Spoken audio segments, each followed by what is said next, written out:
Welcome back.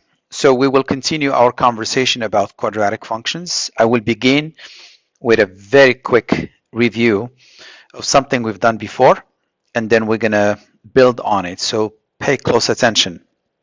So here is a typical example of a quadratic function, and I want to be able to graph it by identifying the 3 steps we discussed last time. The very first thing, if you remember, is to figure out your a, b, and c. This is in the form ax squared plus bx plus c. Okay, so that's your function y, or f at x. So a is 1, which is the constant in front of x squared that is called the leading coefficient. B is negative 2. Don't say 2, but it is negative 2, and c is negative 3. Okay. The first thing we said was to investigate a. We know a is 1, which is positive.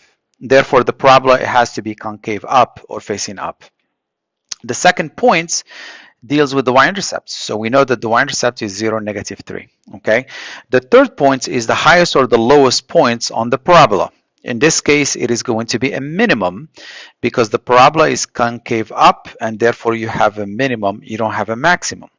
And whether or not it is a minimum or a maximum, this is the formula. And I'm going to actually I'm going to show you where this is coming from later. In fact, you'll see a little bit of it today. Okay.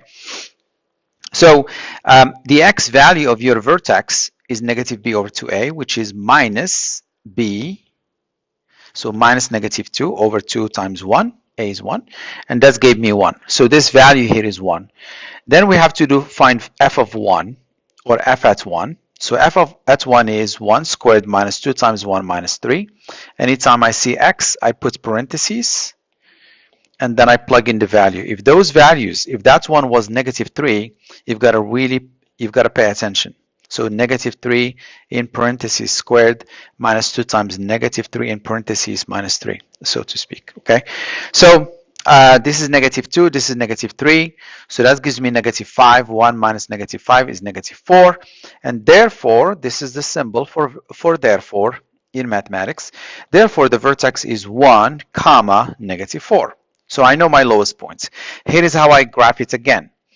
I don't pay attention to the axes in green. I don't even draw them. I just draw a parabola facing up. And I begin with my vertex because I know exactly where the minimum where the minimum is. I just put that in. V is 1, negative 4. Now, I know the y-intercept is negative 3. So this is negative 4. So I drew the y-axis in such a way that this looks like 1 if this was a 4, so to speak. Makes sense? So I drew the y-axis. I could have maybe drawn it here because negative 3 should be somewhere in here, I believe, right? Not here. So I located my y-intercept and I connected this part of the curve. Okay, don't pay attention to the red. Okay, I don't even have the x-axis yet. I just have the y-axis by deciding where to draw it so that this is about 3/4 of the way from 0. That's 0. That's negative 4. Negative 3 is somewhere in here. So I decided to draw my y-axis here. Okay. And finally, to find the image, it's very simple. The height is the same. So if this is negative 3, this has to remain negative 3. And as far as the x value is concerned, this was 0. And you jump to 1. So from 0 to 1 is 1 unit. Add another one, you get 2. If you're not sure, if you write this and you're not sure, you can plug in 2 here, f of 2, and see if you get negative 3. Let's double check it. 2 squared is 4. 2 times 2 is 4. 4 minus 4 is 0. And 0 minus 3 is negative 3. Okay? So that's how you check your work. Now, then I decide to draw my x-axis. Well, if this is negative 3, my x-axis shouldn't be here. It shouldn't be here either. Since this is about 1 unit, I just moved up about 3 units further. I could have gone a little further up, but this is okay. So I drew my axis at the end, not at the start. Otherwise, you'll end up with parabolas that look like this. You know, you're trying to force yourself to hit something, and you end up with a bad parabola. Okay. Finally, the axis of symmetry. okay? Notice that this value is 1, which came from negative b over 2a. So this axis of symmetry has to be x equals negative b over 2a. I'll write it here.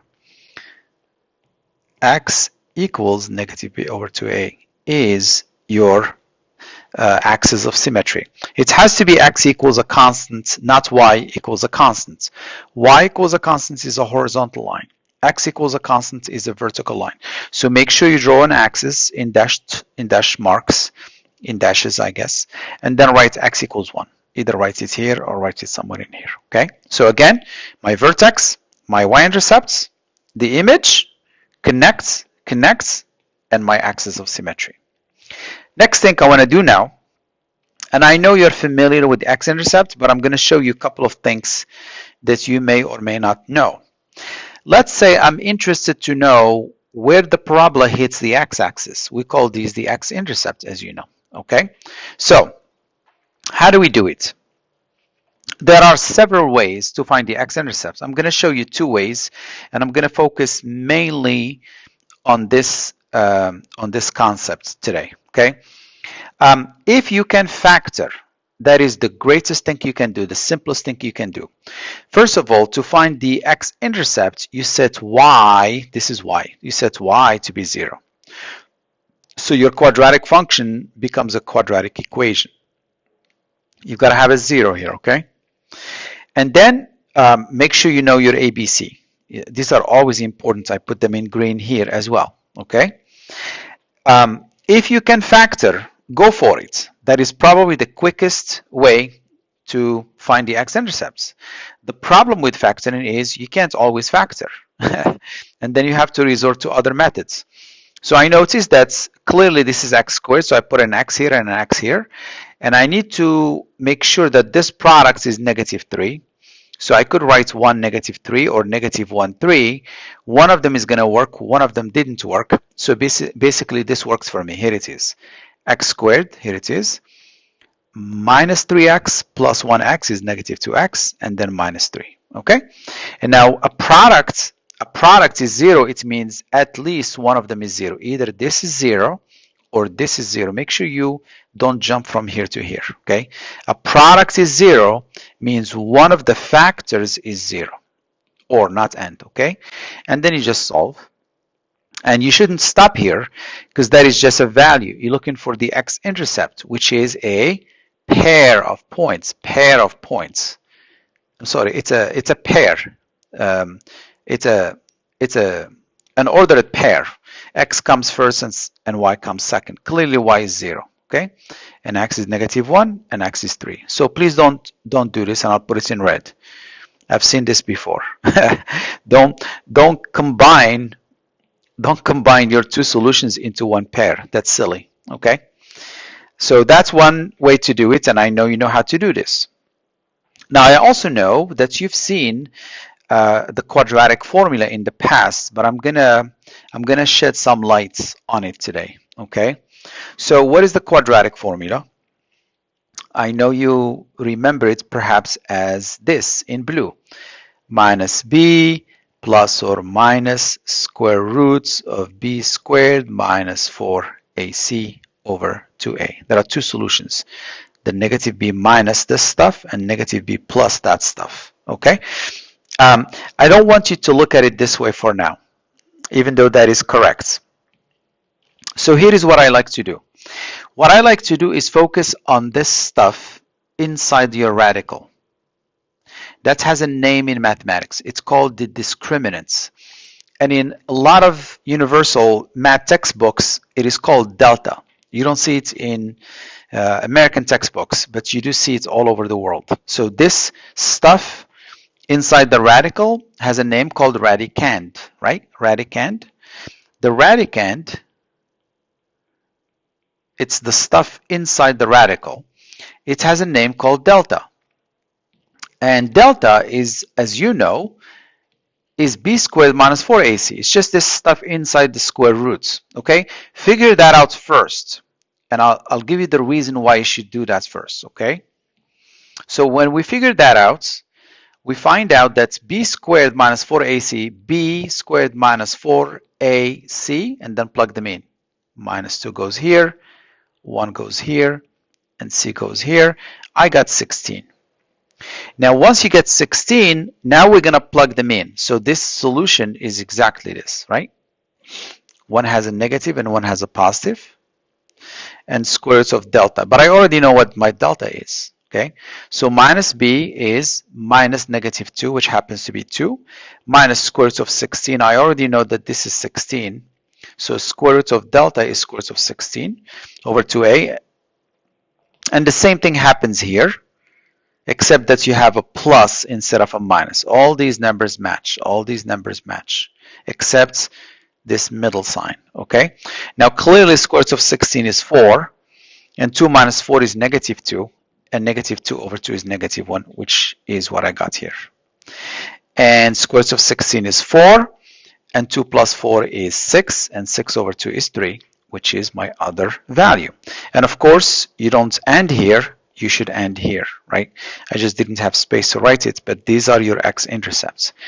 Now, you're going to say, well, why on earth would you want to just find this first, and then you basically plugged it in the blue one? Why couldn't I just do it directly? There is a really good reason, and this is the purpose of my third page, which is the final page. So let me erase it. There is a reason why we do that, and there is a reason why we call it the discriminant. Okay, so pay attention now. This is the last page. So I said the discriminant is b squared minus 4ac, which is the quantity inside the radical. And we give it a name called delta. Here is why I believe you should always find delta first. Now know that delta is just a real number. It could be negative, it could be 0, it could be positive. True or false? I hope you said it's true. Okay. Now, remember my solution, which I had written here. You know this solution? I put it here in red for you. So minus b minus square root of delta over 2a, or minus b plus square root of delta over 2a. I just compounded them, okay? So these are my solutions in red. Why is it important to figure out the value of delta first? Here is why. Imagine delta is negative. So that means you're going to take square roots of a negative number, which makes no sense. And therefore, without having to plug in all the rest, you could stop right there and say, well, since delta is negative, this makes no sense. And hence, there are no solutions, which means there are no x-intercepts. Remember, I'm trying to solve for the x-intercept by setting y to be 0, okay? So in other words, delta will tell you the story. It'll tell you, it's not going to tell you the values, the x-intercepts, but it'll tell you how many solutions you're going to have, and as you will see. So if delta is negative, you know you're not going to be able to take square root of a negative number at this point. And therefore, this idea makes no sense. And therefore, there is no solution, or you could say there are no x-intercepts. Now, imagine delta is 0. I'm just going down, okay, in blue. Imagine delta is 0. Well, if delta is 0, then square root of 0 is 0. So that kills this whole piece. And what do you end up with? Negative b over 2a. That's all. Negative b over 2a. Okay? Now I'm going to hook it later to why this is called negative b over 2a. Okay? But this is quadratic. For quadratic functions, you expect two solutions. So how come we only have one? We call it a double solution. Basically, and I'll show you that in a second. It's a double solution. Here is why. For now, let me just say why. It's minus b minus square root of 0 over 2a, or minus b plus square root of 0 over 2a. Do you see that minus b over 2a shows up twice? Right? That dies, that dies. So you get this or that, but they are the same. We call it a double solution. It's one solution, but it's like a twin of itself. Okay, one solution double. It has graphical implications. This has graphical implications, and this one will also have graphical implications, which I will do next time because I don't want to have a long video. Now, so that means we have one x-intercept, and it's called double. For example, you might get something like x equals 3 or x equals 3, right? It's the same solution twice. It's one solution twice, okay? Finally, if delta is positive, then you're going to get both of them, aren't you? Because it's not negative, it's not 0. So you're going to get two distinct solutions like we got here. -1 and 3. They're very distinct. Now, that means you have two x-intercepts, and they're not the same, like this one. Did you notice that since delta here was 16, which happens to be positive, I knew all along I'm going to get two solutions. Now, the discriminant doesn't tell you the solutions. It just tells you how many solutions you're going to have. So when I saw 16, that's all I did. I found the discriminants. I found 16, which is positive. That means I'm here. So I already knew that I'm going to have two solutions. What are they? I don't know. But I know I'm going to get two. That's the key. If I had gotten 0, I would know I'm going to get one solution. What is that solution? I have no idea, but I know there is one solution that is double. If I had gotten -16, I would know that there will be no solution. In other words, the discriminant discriminates how many solutions you're going to end up with. That's why it has that name called the discriminant. It tells you how many solutions. Let me write it down. It tells you how many solutions you're going to have. That's the good news. The bad news is it doesn't tell you what they are. It just tells you whether you're going to have none or one double or two distinct or different solutions. Okay? So I'm going to end the video here. Take care.